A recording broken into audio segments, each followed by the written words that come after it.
Hi all, welcome back to lovable psycho. എൻ്റെ പേര് റിഷ്. ഇന്ന് നമ്മൾ ഡിസ്കസ് ചെയ്യാൻ പോകുന്ന ടോപ്പിക്കിന് മുന്നേ എൻ്റെ സൂപ്പർ ഫ്രണ്ട്ലി ഡിസ്ക്ലെയിമർ പറയാം. എൻ്റെ ഡിസ്ക്ലെയിമർ ഇച്ചിരി ലെങ്തിയാണ്, so feel free to skip it and jump straight to the main topic if you want to. ഞാനൊരു പ്രൊഫഷണൽ യൂട്യൂബറോ ഇൻഫ്ലുവൻസറോ ഒന്നുമല്ല. മോണിറ്റൈസേഷൻ, ലൈക്ക്, സബ്സ്ക്രിപ്ഷൻ ഒന്നിനും വേണ്ടിയല്ല ഈ വീഡിയോസ് ചെയ്യുന്നത്. Most of my videos are usually short fragments, intentionally kept brief because I feel it's better to discuss about one topic at a time and give it the attention it deserves. Everything I share here comes from my own job search, my own experiences, observations, mistakes, lessons and insights. My hope is simply that something I learned along the way might be useful to someone else on their journey. Video കാണുമ്പോൾ വിഷ്വൽസും കൂടി follow ചെയ്യാൻ ഞാൻ suggest ചെയ്യും. കാരണം പല സമയത്തും visual concepts കുറച്ചുകൂടി നന്നായി കാര്യങ്ങൾ എക്സ്പ്ലെയിൻ ചെയ്യും. And I always want to say this: take what helps you, ignore what doesn't, and always follow what suits your path. I am not claiming to have all the answers. Every job search journey is different, every person is different, and every situation is different. These are simply thoughts, experiences, and insights shared with a genuine intention that they may help someone move one step closer to their goal. So, if anyone wants to get in touch, and the email is writetourish.nz@gmail.com. I'll be more than happy to help when I have a moment. So feel free to reach out whenever you want. So അപ്പം നമുക്ക് ഇന്നത്തെ ടോപ്പിക്കിലേക്ക് പോകാം. Let's go. ഇന്ന് നമ്മൾ discuss ചെയ്യാൻ പോകുന്നത് ഒരു star based question and an interview question ആണ്. What are your weaknesses? ഈ ഇൻ്റർവ്യൂ ക്വസ്റ്റ്യൻ മിക്കവാറും ഇൻ്റർവ്യൂവിന് ചോദിക്കും. സോ ഞാൻ ഈ വീഡിയോയിൽ 2 കാര്യങ്ങളാണ് ചെയ്യാൻ ഉദ്ദേശിക്കുന്നത്. 3 കാര്യങ്ങൾ. ആദ്യം നമ്മൾ വീക്ക്നെസ്സിനെ പറ്റി I will give you an overview of like നമ്മുടെ വീക്ക്നെസ്സിനെ പറ്റി ചോദിക്കുന്നവർ എന്തിനാണ്, അങ്ങനെയുള്ള കുറേ കാര്യങ്ങൾ ഞാൻ സംസാരിക്കും. അത് കഴിഞ്ഞിട്ട് ഞാൻ ഒരു വീക്ക്നെസ്സിനെ സ്റ്റാർ ബേസ്ഡ് മെത്തേഡിൽ എങ്ങനെ ആൻസർ ചെയ്യാമെന്നും ഞാൻ പറയും. ഫൈനലി ഞാൻ നിങ്ങൾക്ക് റിമെമ്പർ ചെയ്യാൻ വേണ്ടി, ലൈക്ക് നിങ്ങൾക്ക് ഈ ക്വസ്റ്റ്യൻ ആൻസർ ചെയ്യാൻ ഡിഫിക്കൽട്ട് ആണെന്നുണ്ടെങ്കിൽ കുറച്ച് ഹിൻസ് തരും. ലൈക്ക് നിങ്ങൾക്ക് ചിന്തിക്കാൻ പറ്റുന്ന ചില വീക്ക്നെസ്സുകൾ, ആ വീക്ക്നെസ് വേണമെങ്കിൽ നിങ്ങൾക്ക് നിങ്ങളുടെ ഇന്റർവ്യൂവിൽ യൂസ് ചെയ്യാം, നിങ്ങളുടെ സ്റ്റാർ സ്റ്റോറിക്ക് വേണ്ടി നിങ്ങൾക്ക് മേക്ക് ചെയ്യാം. So I have divided this into 3 parts. The first part is like ആദ്യം ഞാൻ വീക്ക്നെസ്സിനെ പറ്റി പറയുന്നു. സെക്കൻഡ് പാർട്ടിൽ ഞാൻ ഒരു സ്റ്റാർ ബേസ്ഡ് സ്റ്റോറി പറയുന്നു. തേർഡ് പാർട്ടിൽ I will give you some hints for weaknesses that you can think of. So നമ്മളെല്ലാവരും ഈ വീക്ക്നെസ്സിനെ പറ്റി കേൾക്കുമ്പോഴത്തേനും നമുക്കതൊരു ഭയങ്കര വറിയാണ്. നമ്മളെപ്പോഴും ചിന്തിക്കും നമ്മൾ ഹോണസ്റ്റ് ആയിരിക്കണോ, ചിലപ്പോൾ ഞാൻ എൻ്റെ വീക്ക്നെസ് പറഞ്ഞു കഴിഞ്ഞാൽ എനിക്ക് ജോലി കിട്ടാതിരിക്കുമോ, ഞാൻ എത്രത്തോളം വീക്ക്നെസ് പറയണം. സോ ഇങ്ങനെയൊക്കെയുള്ള കുറേ അൺസർട്ടനിറ്റീസ് ഉണ്ട് നമുക്ക് ഈ ക്വസ്റ്റ്യൻ ചോദിക്കുമ്പോഴത്തേന്. ചില ആൾക്കാർ ഈ ക്വസ്റ്റ്യൻ ആൻസർ ചെയ്യാൻ പേടിച്ചിട്ട് ചില വീക്ക്നെസ്സുകൾ പറയും that are in really weaknesses. ചില ആൾക്കാർ അവരുടെ സ്ട്രെങ്ത്തിനെ വീക്ക്നെസ് ആയിട്ട് ഡിസ്ഗൈസ് ചെയ്യും. ഫോർ എക്സാമ്പിൾ, ചില ആൾക്കാർ ഭയങ്കര ഫേക്ക് ആയിട്ട് പറയും എനിക്കൊരു വീക്ക്നെസ് ഉണ്ട്, ഞാൻ ഭയങ്കരമായിട്ട് ഹാർഡ് വർക്ക് ചെയ്യും, ഐ കെയർ ടു മച്ച്, ഞാൻ ഒരുപാട് എല്ലാ കാര്യങ്ങളും ഞാൻ ഓവറായിട്ട് ശ്രദ്ധിക്കും, ഞാൻ ഭയങ്കര പെർഫെക്ഷനിസ്റ്റ് ആണ്. സോ നമ്മളൊരു കാര്യം മനസ്സിലാക്കുക, ഈ ആൻസേഴ്സ് ഒക്കെ കേൾക്കുമ്പോൾ തന്നെ അവർക്ക് മനസ്സിലാവും നമ്മൾ ഓൾറെഡി പ്രിപ്പയർഡ് ആയിട്ടും വളരെ ഫേക്ക് ആയിട്ടും ആണ് ആ ക്വസ്റ്റൻ ആൻസർ ചെയ്യുന്നത്. അപ്പം തന്നെ നമ്മുടെ ഒത്തൻറ്റിസിറ്റീനെ കുറച്ചത് ബാധിക്കും. സോ ഒരു കാര്യം മനസ്സിലാക്കുക, no interviewer is expecting perfection here. They know that nobody is perfect. What they are really trying to understand is something much deeper. They are trying to understand whether you are self-aware, whether you can honestly reflect on yourself, whether you are open to feedback, whether you take responsibility for your development, and whether you actively work on improving yourself. Because every professional has weakness. The difference is that strong professionals recognize them, manage them, and continuously improve. And that is what employers want to see. നമ്മൾ ഈ question answer ചെയ്യുമ്പോൾ നമ്മൾ ഏറ്റവും കൂടുതൽ ശ്രദ്ധിക്കേണ്ട ഒരു കാര്യം വെച്ച് കഴിഞ്ഞാൽ, നമ്മൾ എന്ത് വീക്ക്നെസ് പറഞ്ഞാലും നമ്മൾ അത് എങ്ങനെ നമ്മുടെ പൊട്ടൻഷ്യൽ സ്ട്രെങ്ത് ആക്കാൻ വേണ്ടി ശ്രമിച്ചു എന്ന് പറയണം. അതല്ല നമ്മൾ വീക്ക്നെസ് പറഞ്ഞവിടെ നിർത്തി കഴിഞ്ഞു കഴിഞ്ഞാൽ നമ്മളതൊരു ബാഡ് സ്പോട്ടിലേ, കാരണം അതിപ്പോഴും വീക്ക്നെസ് ആണോ എന്ന് അവർ ചിന്തിക്കത്തില്ലേ. സോ നമുക്ക് വേണമെന്നുണ്ടെങ്കിൽ ഈ ക്വസ്റ്റ്യൻ നമ്മൾ ആൻസർ ചെയ്യുമ്പോൾ ഏറ്റവും കൂടുതൽ ശ്രദ്ധിക്കേണ്ട ഒരേ ഒരു കാര്യം വെച്ച് കഴിഞ്ഞാൽ, എന്ത് വീക്ക്നെസ് പറഞ്ഞാലും അതിനെ നമ്മൾ ഓവർകം ചെയ്യാൻ വേണ്ടി ചെയ്ത ആക്ഷൻസും അതുകൊണ്ടുണ്ടായ ഔട്ട്കംസും റിസൾട്ട്സും നമുക്ക് പറയാൻ പറ്റണം. So let's look at the star side of weakness. So ഞാൻ എൻ്റെ വീക്ക്നെസ് ആണ് ഇവിടെ പറയുന്നത്. Like I'm saying I had a weakness where I use to spend too much time on details. Like ഞാൻ കുറച്ചും കൂടെ കൂടുതൽ ടൈം ഞാൻ ചില കാര്യങ്ങൾക്ക് സ്പെൻഡ് ചെയ്യുമായിരുന്നു, because I wanted things to be perfect. ഞാൻ നേരത്തെ പറഞ്ഞ പോലെ തന്നെ ഞാൻ പെർഫെക്ഷനിസ്റ്റ് ആണെന്നൊക്കെ പറയുന്നത് പോലെ ഒരു സംഭവം. അപ്പം ഞാൻ ചില കാര്യങ്ങൾക്കൊക്കെ ഒരുപാട് സമയം സ്പെൻഡ് ചെയ്യുമായിരുന്നു.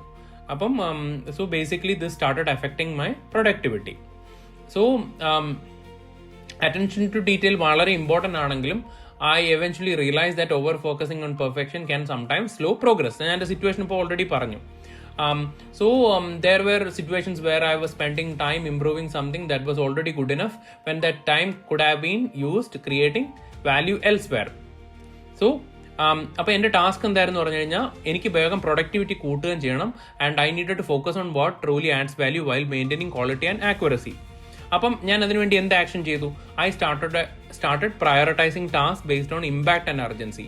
I broke down work into smaller chunks and set time limits. I communicated early with the team for alignment. I focused on doneness better than perfect approach. So ഇത് കാരണമുള്ള റിസൾട്ടാണ് ഞാൻ പറയുന്നത്. ലൈക്ക് ഇത് ഭയങ്കര simple ആയിട്ടുള്ള എക്സാമ്പിളാണ്. Like it improved my efficiency and delivery speed. എനിക്ക് എൻ്റെ ടൈം മാനേജ്മെൻറ്റ് കുറച്ചുകൂടി ഇമ്പ്രൂവ് ആയി. And I reduced overthinking. I started becoming very balanced about how I started approaching my work. I still care deeply about my quality, but I still pay attention to detail. But I'm now much better at managing priorities, meeting deadlines and focusing effort where it creates most value. So ഇത് കാരണം എൻ്റെ productivity നല്ലപോലെ കൂടി. It help me deliver work more consistently and allowed me to contribute more effectively to the team. So ഇതിൽ നിന്നുള്ള എൻ്റെ learning എന്തായിരുന്നു പറഞ്ഞു കഴിഞ്ഞാൽ, weaknesses aren't necessarily permanent limitations. They are often areas for growth. The key is being aware of them, taking ownership of them, and actively working to improve. And I think that is something every professional should be doing regardless of their level of experience, because continuous improvement is one of the most valuable strengths anyone can have. So ഇത് star ബേസ്ഡിൽ ഞാനൊരു weakness answer ചെയ്തതാണ്. Like ഇനി ഞാൻ വളരെ സിമ്പിളായിട്ട് ഞാൻ ആദ്യമൊക്കെ ഇൻ്റർവ്യൂവിന് പറഞ്ഞുകൊണ്ടിരുന്ന ഒരു വീക്ക്നെസ്സിനെ പറ്റി പറയാം. അപ്പം I will tell one weakness. ഞാൻ ആദ്യം ഇൻ്റർവ്യൂസിനൊക്കെ പറഞ്ഞുകൊണ്ടിരുന്നത് വെച്ച് കഴിഞ്ഞാൽ, ഫോർ എക്സാമ്പിൾ എനിക്ക് ആദ്യം ഈ ഫിയർ ഉണ്ടായിരുന്നു. Like fear to do presentations. ഇതൊക്കെ നമുക്ക് മിക്കവാറും ഉള്ള ആൾക്കാർക്കും ഒക്കെ ഉള്ള ഒരു കാര്യമാണ്. ലൈക്ക് എനിക്ക് പ്രസൻറ്റേഷൻസ് ഒക്കെ എടുക്കാൻ ഭയങ്കര ഡിഫിക്കൽട്ടായിരുന്നു. അപ്പം ഞാൻ ഭയങ്കരമായിട്ട് പാനിക് ചെയ്യുമായിരുന്നു പ്രസൻറ്റേഷൻസ് ഒക്കെ എടുക്കാൻ. എനിക്കൊരു ക്രൗഡ് ഫിയർ ഉള്ള പോലെയൊക്കെ എനിക്ക് ആദ്യമൊക്കെ തോന്നിയിട്ടുണ്ട്. അപ്പം ഞാൻ എൻ്റെ സിറ്റുവേഷൻ പറഞ്ഞു. അപ്പോൾ എൻ്റെ സിറ്റുവേഷൻ എന്താണ്? എനിക്ക് പ്രസൻറ്റേഷൻ എടുക്കാൻ നല്ല ടെൻഷനും പേടിയുണ്ട്, എനിക്കൊരു ക്രൗഡ് ഫിയർ ഉണ്ട്. ഇനി എൻ്റെ ടാസ്ക് എന്തായിരുന്നു? ഞാൻ അത് ഓവർകം ചെയ്യാൻ വേണ്ടി പക്ഷെ ഞാൻ നല്ലപോലെ പ്രസൻറ്റേഷൻ എടുക്കണമെന്നും മറ്റുള്ളവർക്ക് എഫക്റ്റീവായിട്ടും എല്ലാവർക്കും കമ്മ്യൂണിക്കേറ്റ് ചെയ്യാൻ പറ്റുന്ന രീതിയിൽ ഒരു പ്രസൻറ്റേഷൻ എടുക്കണമെന്നും സെൽഫ് ഇംപ്രൂവ് ചെയ്യണമെന്നുള്ളതായിരുന്നു എൻ്റെ ടാസ്ക്. അപ്പോൾ അതിനുവേണ്ടി ഞാൻ എന്ത് ചെയ്യുമെന്ന് വെച്ച് കഴിഞ്ഞാൽ, ഞാനിത് എൻ്റെ റിയൽ ലൈഫിൽ ചെയ്തുള്ള കാര്യമാണ്. I started practising in front of mirror. ഞാൻ എൻ്റെ വീട്ടിൽ തന്നെ പ്രാക്ടീസ് ചെയ്യാൻ തുടങ്ങി. ലൈക്ക് മിററിൻ്റെ ഫ്രണ്ടിൽ സംസാരിച്ച് നല്ലപോലെ ഞാൻ കോൺഫിഡൻ്റ് ആവാൻ തുടങ്ങി. പക്ഷേ എന്നിട്ടും എൻ്റെ ഫിയർ മാറുന്നില്ലായിരുന്നു. അപ്പം ഞാൻ എന്താ ചെയ്തതെന്ന് വെച്ച് കഴിഞ്ഞാൽ, ഈ പ്രസൻറ്റേഷൻസ് ഒക്കെ എടുക്കുമ്പോഴത്തേന് ചില സ്പെസിഫിക് പോയിന്റിൽ മാത്രം നോക്കും. Like A focal point. ആ പോയിന്റിൽ മാത്രം നോക്കുമ്പോഴത്തേന് എനിക്ക് ബാക്കി ആരെയും ഞാൻ ശ്രദ്ധിക്കത്തുമില്ല. ആ ഫോക്കൽ പോയിന്റിൽ നിന്ന് നോക്കി ആൻസർ ചെയ്യുമ്പോൾ എൻ്റെ പാനിക് ഒരുപാട് കുറയുന്നുണ്ടായിരുന്നു. അത് കാരണം എൻ്റെ പ്രസൻറ്റേഷൻ സ്കിൽസ് നല്ലപോലെ ഇമ്പ്രൂവ് ആയി എന്നുള്ളതായിരുന്നു എൻ്റെ ഒരു വീക്ക്നെസ്. അപ്പം ഞാൻ ഈ വീക്ക്നെസ്സിനെ പറ്റി സംസാരിച്ചപ്പോഴത്തേനും ഞാൻ എന്താ ചെയ്തത്? ഞാൻ എൻ്റെ വീക്ക്നെസ് പറഞ്ഞു. എന്നിട്ട് ഞാനത് എൻ്റെ സ്ട്രെങ്ത് ആക്കാൻ വേണ്ടി എന്തെല്ലാം ആക്ഷൻ ചെയ്തു എന്ന് പറഞ്ഞു. എന്നിട്ട് ഞാനൊരു സ്റ്റേറ്റ്മെൻറ്റും കൂടെ പറഞ്ഞു കേട്ടോ.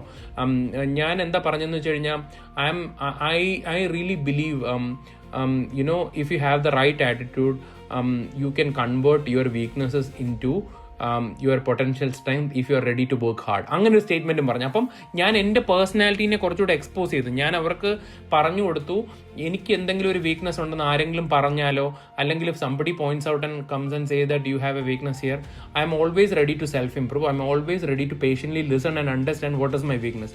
ഇനി അത് ഇമ്പോർട്ടൻ്റ് ആണെന്ന് എനിക്ക് ഫീൽ ചെയ്ത് കഴിഞ്ഞാൽ അതിനുവേണ്ടി ഹാർഡ് വർക്ക് ചെയ്ത് അത് എൻ്റെ പൊട്ടൻഷ്യൽ സ്ട്രെങ്ത് ആക്കാൻ വേണ്ടി ഞാൻ നോക്കുമെന്ന് പറഞ്ഞതായിരുന്നു എൻ്റെ ഒരു ആൻസർ. അതൊരു നല്ല ആൻസറാണ്. കാരണം ആ ആൻസറിൽ ഞാൻ വളരെ റിസെപ്റ്റീവ് ആണെന്ന് കാണിക്കുന്നുണ്ട്. ആ ആൻസറിൽ ഞാൻ ശരിക്കും പറഞ്ഞു കഴിഞ്ഞാൽ മറ്റുള്ളവർ പറയുന്നത് കേൾക്കാനും ഇമ്പ്രൂവ് ചെയ്യാനും റെഡിയാണെന്ന് കാണിക്കുന്നുണ്ട്. അത് അവിടെ എൻ്റെ ഹാർഡ് വർക്ക് കാണിക്കുന്നുണ്ട്. ഞാൻ എൻ്റെ വീക്ക്നെസ് സ്ട്രെങ്ത് ആക്കാൻ നോക്കുന്ന എൻ്റെ എഫേർട്ട് കാണിക്കുന്നുണ്ട്. So that is one good answer. പിന്നെ ഞാൻ ചില സമയത്തൊക്കെ പറഞ്ഞുകൊണ്ടിരുന്ന ആൻസർ എന്ന് പറഞ്ഞു കഴിഞ്ഞാൽ, ഞാൻ വളരെ സ്പീഡ് സംസാരിക്കും എനിക്ക് ടെൻഷൻ വരുമ്പോൾ. അപ്പം അതിനു വേണ്ടി ഞാൻ എന്ത് ചെയ്തു എന്നൊക്കെ ഞാനിങ്ങനെ പറഞ്ഞായിരുന്നു. ലൈക്ക് എനിക്ക് ഇങ്ങനെ ടെൻഷൻ വരുമ്പോഴത്തേക്കും ഞാൻ ഭയങ്കര സ്പീഡ് സംസാരിക്കുമായിരുന്നു. ഞാൻ എൻ്റെ മെൻ്റൽ മെമ്മറിയിൽ ഞാൻ പ്രാക്ടീസ് ചെയ്യാൻ തുടങ്ങി, like go A little slower. അപ്പോൾ ആ മെമ്മറി എൻ്റെ ഞാനിങ്ങനെ ഇൻ്റർവ്യൂ അല്ലെങ്കിൽ ഒരു പ്രസൻറ്റേഷനൊക്കെ എടുക്കുമ്പോഴത്തേന് അല്ലെങ്കിൽ എവിടെയെങ്കിലും ഒരു കോൺവെർസേഷൻ ചെയ്യുമ്പോഴത്തേന് ആ മെമ്മറി എന്നെ ഞാൻ ട്രെയിൻ ചെയ്ത് എൻ്റെ തലയിൽ കയറ്റി. അപ്പോൾ കുറേ നേരം കഴിയുമ്പോഴത്തേന് മെമ്മറി വരുമ്പോഴത്തേന് I started becoming slower and slowly eventually എൻ്റെ സ്പീഡ് പാനിക്കിൽ അല്ലെങ്കിൽ ഞാൻ സ്പീഡ് സംസാരിക്കുന്നതിൻ്റെ ആ സിറ്റുവേഷൻ ഞാൻ പതുക്കെ ഓവർകം ചെയ്തെന്നും ഞാൻ പറഞ്ഞിട്ടുണ്ട്. അപ്പം ഇങ്ങനെയൊക്കെയുള്ള പല വീക്ക്നെസ്സസും നമുക്ക് പറയാം. സോ ഇത്രയും മനസ്സിലാക്കിയാൽ മതി. നിങ്ങൾ എന്ത് വീക്ക്നെസ് പറഞ്ഞാലും നമ്മളത് നമ്മുടെ സ്ട്രെങ്ത് ആക്കാൻ വേണ്ടി എന്ത് ചെയ്തു എന്ന് നമ്മൾ പറയാൻ ശ്രമിക്കണം. സോ ഇവിടെ കുറേ വീക്ക്നെസ്സസ് ഞാൻ ഇവിടെ നിങ്ങൾക്ക് പ്രൊവൈഡ് ചെയ്തിട്ടുണ്ട്. You can use any of this. Like say for example ഞാൻ പറയുന്നുണ്ട്, if you look at 7, uncomfortable with uncertainty. Requirements ഒക്കെ പണ്ട് ചേഞ്ച് ചെയ്യുമ്പോൾ ഞാൻ ഭയങ്കര അൺകംഫർട്ടബിൾ ആവുമായിരുന്നു. ഞാൻ അതിനുവേണ്ടി എന്ത് ചെയ്തു? ഇത് വളരെ സിമ്പിളായിട്ട് ഇവിടെ എഴുതിയിട്ടുള്ളൂ കേട്ടോ. I overcome it by becoming more adaptable and comfortable working in dynamic environments. അത് നമ്മൾ കുറച്ചുകൂടെ എക്സ്പാൻഡ് ചെയ്യണം. ഞാൻ നേരത്തെ പറഞ്ഞ പോലെ പബ്ലിക് സ്പീക്ക് ചെയ്യുമ്പോഴത്തേനും നമ്മൾ വിൽക്കും, ലൈക്ക് സ്റ്റാമർ ചെയ്യുന്നുള്ളത് നല്ലൊരു വീക്ക്നെസ് ആണ്. അതല്ലെങ്കിൽ നമ്മൾ പബ്ലിക് സ്പീക്ക് ചെയ്യുമ്പോൾ നമ്മൾ പാനിക് ചെയ്യുന്നുണ്ട്, നമുക്ക് പ്രസന്റേഷൻസ് എടുക്കാൻ നമുക്കൊരു ബുദ്ധിമുട്ടുണ്ടായിരുന്നു പറയുന്നത് അതൊരു നല്ല വീക്ക്നെസ് ആണ്. ഇതൊക്കെ എല്ലാവർക്കും ഉള്ള വീക്ക്നെസ് ആണ്. അതിനെ നമ്മൾ സ്ട്രെങ്ത് ആക്കാൻ വേണ്ടി എന്ത് ചെയ്യുന്നു എന്നുള്ളതാണ്. ഞാൻ ഇപ്പം പറഞ്ഞ കാര്യം തന്നെ ഇതിൽ സെക്കൻഡായിട്ട് കിടപ്പുണ്ട്, hesitant in large discussions. Like I use to be hesitant in large discussions as I like to think carefully before speaking. So അപ്പം ഇവിടെ ഞാൻ പറഞ്ഞിരിക്കുന്ന ആൻസർ എന്ന് വെച്ച് കഴിഞ്ഞാൽ ഞാൻ പതുക്കെ എക്സ്പീരിയൻസിൽ കൂടെ ഒരുപാട് പാർട്ടിസിപ്പേറ്റ് ചെയ്ത് അത് മാറ്റി. പിന്നെ ഞാൻ നേരത്തെ ആൻസർ ചെയ്തത് ഇവിടെ തന്നെ ഉണ്ട്, നെർവസ്നെസ് ഡ്യൂറിങ് പ്രസന്റേഷൻസ്. അപ്പം ഞാൻ കൺസിസ്റ്റന്റ് ആയിട്ട് പ്രാക്ടീസ് ചെയ്ത് അത് റിമൂവ് ചെയ്തു. പിന്നെ ഡിഫിക്കൽട്ടി ഡെലിഗേറ്റിംഗ്, ലൈക്ക് എനിക്ക് ടാസ്ക് ഡെലിഗേറ്റ് ചെയ്യാൻ ഭയങ്കര ബുദ്ധിമുട്ടായിരുന്നു, ബിക്കോസ് എവറിത്തിങ് ഞാൻ തന്നെ ചെയ്യാൻ നോക്കുമായിരുന്നു.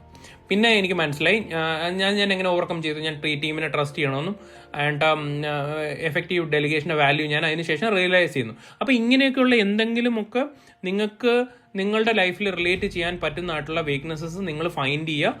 എന്നിട്ട് നിങ്ങളുടേതായ ഒരു സ്റ്റാർ സ്റ്റോറി ഒന്നിൽ ഫോം ചെയ്യുക, അല്ലെങ്കിൽ ജനറലി ആ വീക്ക്നെസ്സിനെ പറ്റി നല്ലപോലെ സംസാരിക്കാൻ നോക്കുക. സോ ഇത് ഹിൻ്റാണ് കേട്ടോ. ലൈക്ക് ഇതൊക്കെ ചില ഹിൻസ് ആണ് നിങ്ങൾക്കൊന്ന് ഓർക്കാൻ വേണ്ടി. ലൈക്ക് ഈ വീക്ക്നെസ്സസ് ഒക്കെ നിങ്ങൾക്ക് യൂസ് ചെയ്യാം എന്ന് ഞാൻ പറയുവാണ്. അപ്പം നിങ്ങൾക്ക് നിങ്ങളുടെ ലൈഫിൽ റിലേറ്റബിൾ ആയിട്ടുള്ള വീക്ക്നെസ് നിങ്ങൾ ഫൈൻഡ് ചെയ്യുക, നിങ്ങളുടെ സ്റ്റാർ സ്റ്റോറി ഫോം ചെയ്യുക, അല്ലെങ്കിൽ നിങ്ങളുടെ ജനറിക് ആയിട്ടുള്ള weakness interview question answer prepare ചെയ്ത് ഡ്രാഫ്റ്റ് ചെയ്ത് റെഡിയാക്കി വെക്കുക and be ready for your interview. So good luck. So this is it. Thank you. Hope this helps.